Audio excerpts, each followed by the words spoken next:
بسم الله الرحمن الرحیم. امروز می‌خواهیم برای بینندگان عزیز و گرامی شمه‌ای راجع به بهائیگری صحبت بکنیم.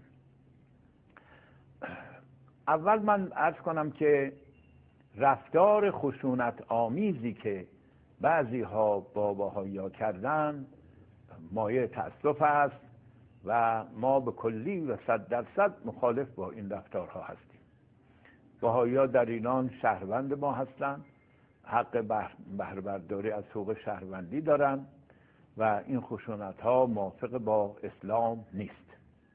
اما هیچ کدوم از این قضایا دلیل نیست که ما تناقضات آشکاری رو که در بهائیگری هست نبینیم و اونها رو فراموش کنیم و ساده انگاری کنیم، مثل بعضی از هممیهنان عزیز و گرامی ما که ساده انگاری کردن و تسلیم این تناقضات شدن.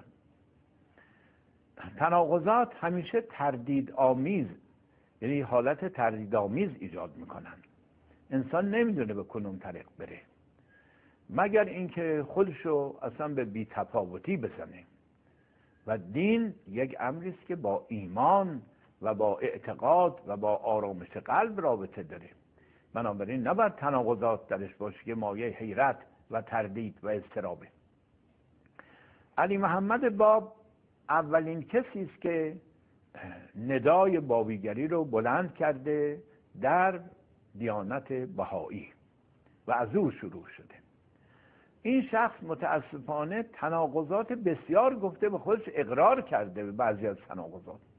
مثلا در کتاب احسن القصص که مثلا در تفسیر سوره شریفه یوسف در قرآن کریم نوشته، اونجا تصریح کرده که الله قد قدر ان یخرج هذا الکتاب فی تفسیر احسن القصص من عند محمد ابن حسن.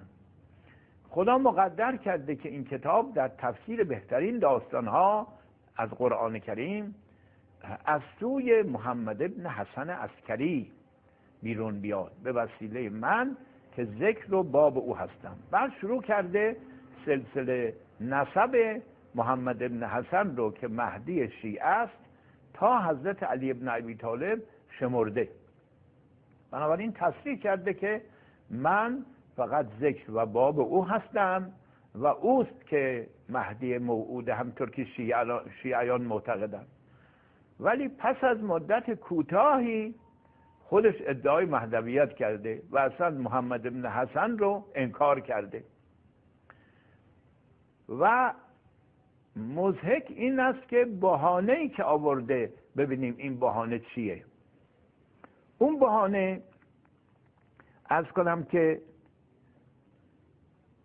این است که مازندرانی که مشهور در بین بهائی‌ها به فاضل مازندرانی در کتاب اسرارالآثار از خود سید علی محمد این بهانه رو نقل کرده که او گفته در کتاب دلائل سبعه، گفته نظر کن در فضل حضرت منتظر، مهدی منتظر که خودش بوده، که چقدر رحمت خود را در حق مسلمین واسع فرموده تا این که آنها را نجات بدهد.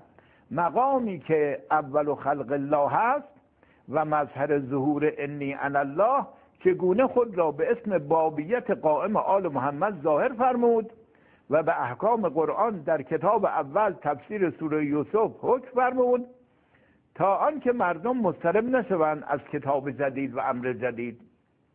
ملاحظه فرمایید خودش تصریح میکنه من مهدی موعود نبودم، صاحب کتابم نبودم، من اول خودمو به اسم باب مهدی شیعه معرفی کردم تا مردم مضطرب نشن. بعد از کنم که ادعای مهدویت کردم، بعد ادعای نبوت کردم، کتاب جدید آوردم، احکام قرآن رو نسخ کردم. خب کسی که اینطور مصلحت گرایی به قول خودش میکنه، از کجا که اون کتاب بعدشم و ادعای بعدشم باز روی مصلحتی نباشه، انسان چجوری باید به او اعتماد بکنه؟ کما اینکه بعد از اونم توبه نامه نوشت و عرض کنم که هم بالای منبر در شیراز هم در جاهای دیگه توبه نامه نوشت. پس به چنین آدمی به عنوان یک پیامبر خدا میشه اعتماد کرد که هر روز به رنگی در بیاد؟ قرآن پیامبران رو اینطوری معرفی کرده: الذین یخشون رسالات الله، الذین یبلغون رسالات الله و یخشونه ولا یخشون احدا الا الله. کسانی که رسالت ها، پیام های خدا رو میرسونن و از او بیم دارن و از احدی جز خدا باک ندارن و نمیترسن. بنابراین پیامبران اینطور صریح و واضح قضایاشون رو مطرح میکردن.